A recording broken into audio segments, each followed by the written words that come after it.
If you've been following the news in the past 2 weeks in South Africa, you've probably seen the recent university student protests. You've seen happening at WIT, TUT, and now at UCT, and probably going to see more and more universities included or involved in this protest. In today's video, we're going to be talking about how this protest affects you as a property investor, especially if you're investing in the student accommodation market. We're also going to be talking about the negative impacts of this protest and also the positive, because there are positives as well. And at the same time, we're going to talk about what can you do to navigate this student accommodation protests that are happening right now. So let's get into it. So firstly, this started at Wits University, where we've seen the SRC demanding from the University of Wits some of the things that the students need. We've seen this tweet here, as you can see it. They were demanding a couple of things, and some of those things included that the university allows students who owe 150,000 or less to be registered in the academic year of 2023.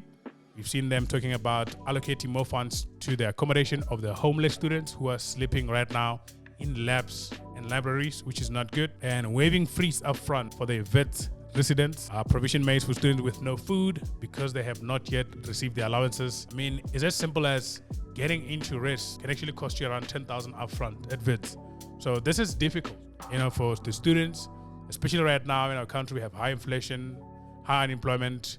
Some people are not even sure that they can be able to make the registration fees, let alone the outstanding fees, and it's a tough economic climate right now. So it's also affecting the students because the guardians lost their jobs, most of them, I'm sure. So this is exactly the demands that were made, actually, as you can see in the tweet here. And also, the most important thing is that the University of Wits responded. And as you can see, here's the response. And the response actually included what the university have been contributing to the hardship fund. We have seen that also they've contributed to the accommodation of some of the students who are sleeping in the libraries. I mean, you can see them on Twitter. I've just showed you like a video of some of the students sleeping in libraries, labs, and also you can see some of the additional concessions on allowing students who owe 10,000 or less to register, and some students with a household income of around 600,000 being able to pay 50% upfront and then also paying off the rest of the debt over the years so that they can register.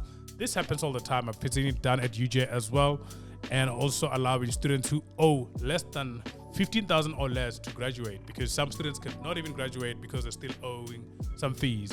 And if you listen from the student side, they'll say, I owe fees and I can't graduate, so that means I can't get my certificate. And if I can't get that and I can't get a job, how am I going to pay off the fees?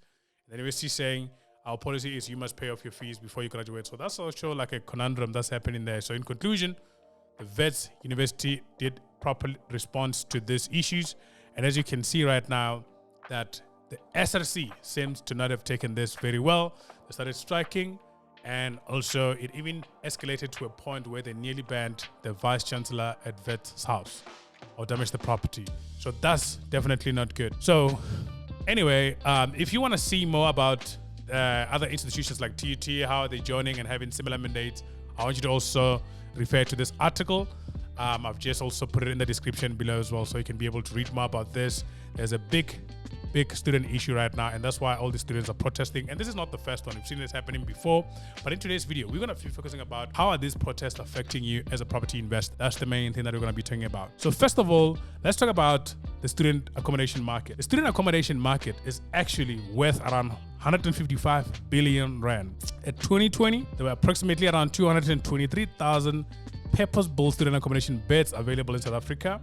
Obviously from the universities, these are major universities and TVET colleges. And as we've seen, at that year in 2020, there were around 1.19 million students who actually enrolled to universities combined. And at a bed to student ratio of around 68%, there is an approximately demand or gap of around 511,600 beds, according to the International Finance Corporation. So this is a big market, actually. And this 155 billion rand is actually looking at an average cost per bed of around 225,000.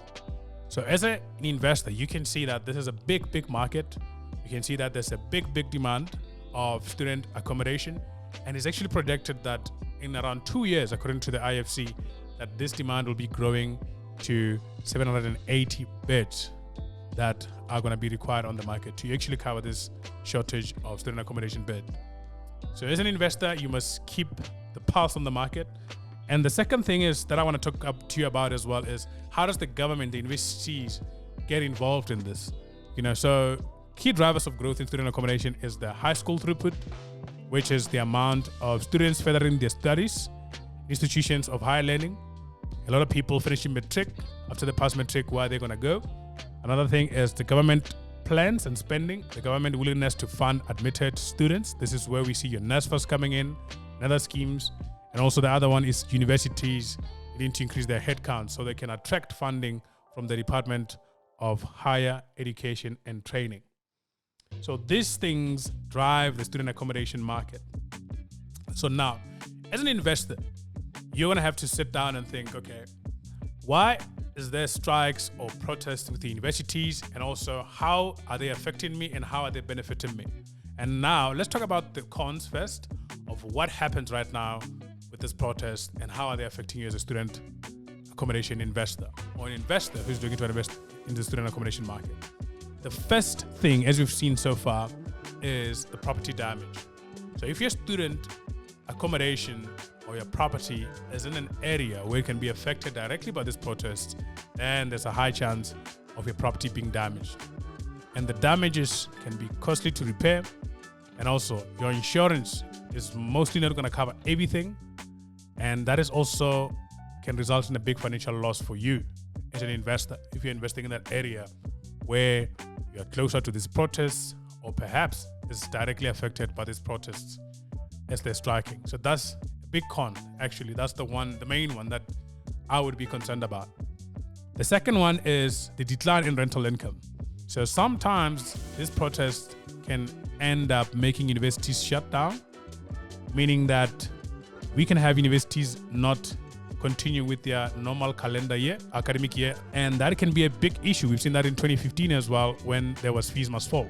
That students, the universities had to take a pause, and now that is going to affect your income that you're getting, your cash flow, and also being able to pay your mortgage or your bond on time and other expenses as well. Because the banks really don't care if you're having these issues unless if you communicated with them on time. But it can be affecting you because you don't have tenants, you're not sure when you're going to get paid, and it's just disruption on the ground. So that's also a decline in income. That's an issue. And the last part is your reputation. Most of us can be insensitive to these issues, especially because they're not affecting you directly as a landlord. And if you kick them out and they don't have any place to stay and you're not helping them in any way you can, because you're not running an MPO, you're running a business. But is there anything that you can do to help them throughout this process, especially the academic deserving ones who are focused, studying, showing up on time, respectful, not messing up, and you can see that they have potential. If you can be able to help at least one or two, then that thing builds trust in them, builds trust in their friends and their community, and you're contributing positively. But if you don't, that can also affect you in the long run because we will know about it, the community will know about it, and I think it's not going to benefit you as an investor in the long term, especially if you're going to still be in the student accommodation game. So now let's talk about some pros, which is the good part. The first one is that there's a potential government intervention.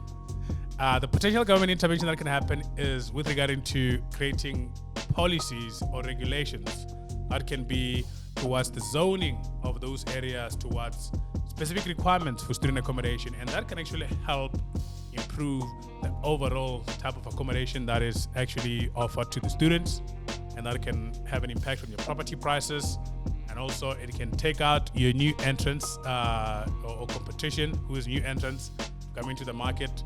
So you can benefit from that in the short term and also the long term, especially if you're already in the game as well. And they can introduce tax breaks, who knows, especially for people who are helping solve this big problem. As the problem of student accommodation shortage, as I mentioned earlier about the market, there's around 511 in 2020. Now there's probably going to be 780 or more in shortage of beds, and there's going to be increasing more and more. So that means the government has to do something about that. So when that combined with the protests, if there's a way and a solution to solve that issue with a policy or regulation, you can also be benefiting from that as well.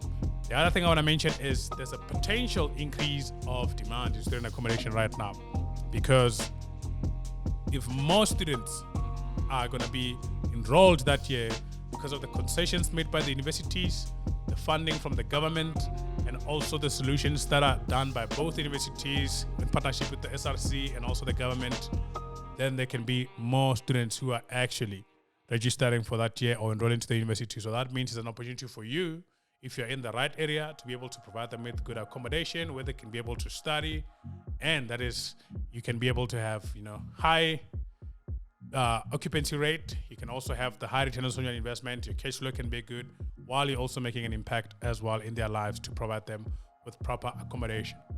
And the last part is, if you played a part on the social awareness or the social issues that we have. I mean, we are a country that has a difficult and a complicated history. And right now we are seeing the results of it, especially people who are previously disadvantaged. So if you're playing your student, if you're contributing towards that social issue of people not being homeless, people sleeping in the libraries, helping where you can, and the students are also aware about it and the communities are aware about it as well, I think you can also benefit from that in the long run. You can find people who are loyal, parents, families, whoever you manage to help, who can also have their students staying in your accommodation for a long time, maybe their sisters as well, cousins, whoever. It's just a word of mouth, because you're treating your clients properly, because your students are your client, and that's the most important thing. So if you can treat them very nicely, I'm sure that you can also benefit from that in the long run as well. So without saying anything further, I think this is where we conclude the video. But as you can see, there are pros that you can find, like increased demand, maybe the social awareness paying off for you being able to help the students who are struggling, and also the government intervention that can actually benefit you in the long run. We've seen some of the cons as well, that including your late rent or decline in rental income. It's including also your reputation. If you don't care about the student accommodation, you just kick them out, you treat them very badly. And also the most important one, which is the property damage. So with that in place, you can now see that it's very, very crucial for you as a property investor to be very, very aware of these political and social issues that can affect your investment. So that next time when you're thinking of buying a student accommodation, or perhaps buying in an area that can be affected by the protests of student accommodation, you can make an informed decision that can benefit and protect your investment. Otherwise, if you like videos like this, make sure that you like, you subscribe, and I'll see you on the next video. Peace out.